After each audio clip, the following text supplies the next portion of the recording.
Nah, teman-teman, sekarang kita belajar matematika. Sifat pengelompokan pada penjumlahan. 7 ditambah dalam kurung 4 ditambah 2 tutup kurung sama dengan.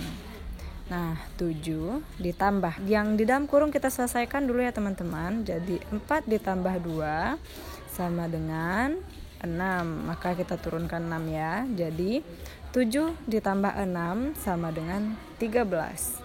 Selanjutnya, dalam kurung 7 ditambah 4, maka tutup kurung, ditambah 2 sama dengan 7 tambah 4, maka hasilnya 11. 11 ditambah 2 sama dengan 13.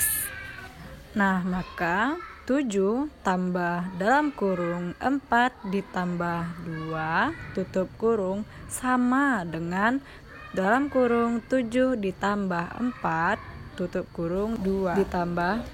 Nah, teman-teman, 7 ditambahkan hasil yang di dalam kurung yaitu 6 sama dengan 11 yang hasil dalam kurung ya teman-teman ditambah 2.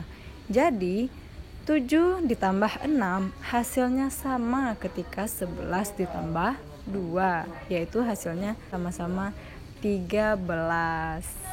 Maka sifat pengelompokan pada penjumlahan ini dinamakan dengan sifat asosiatif.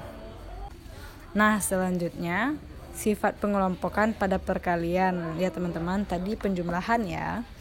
Jadi 7 dikali di dalam kurung 4 dikali 2 tutup kurung sama dengan hasilnya adalah 7 dikali. Nah, kita tambahkan dulu ya teman-teman.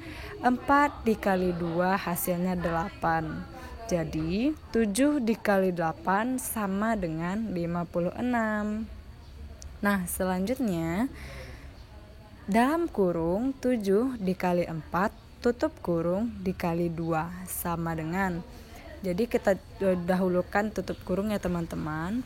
7 dikali 4 hasilnya adalah 28 dan dikali 2 sama dengan hasilnya adalah 56. Jadi 7 dikali yang di dalam kurung hasilnya sama dengan yang dalam kurung dikalikan 2. Nah, 7 dikali 8 sama hasilnya dengan 28 dikali 2, yaitu hasilnya 56 sama dengan 56. Sifat ini dinamakan dengan sifat asosiatif. Nah, selanjutnya kita masuk pada materi sifat penyebaran.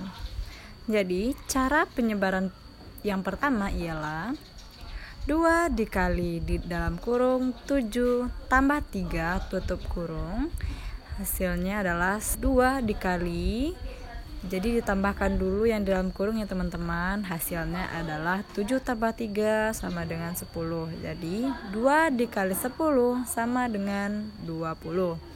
Nah, untuk cara penyebaran kedua ialah dalam kurung 2 dikali 7 tutup kurung, lalu ditambah, buka kurung lagi, 2 ditambah 3 tutup kurung lagi ya teman-teman.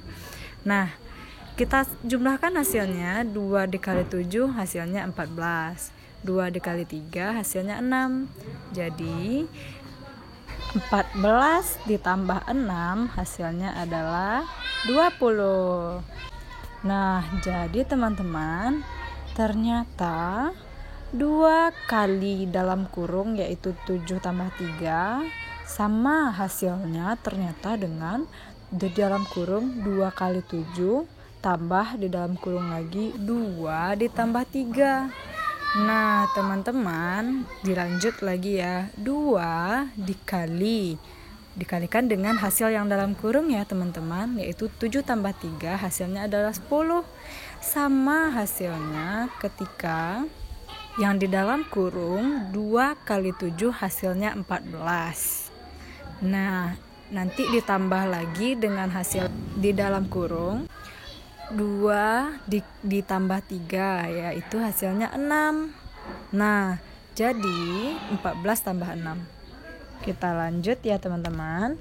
2 dikali 10 hasilnya adalah 20. Sama hasilnya dengan ketika 14 ditambah 6. Hasilnya adalah 20. Jadi ini dinamakan sifat distributif. Nah, yang 3 itu adalah sifat pengelompokan dan sifat penyebaran.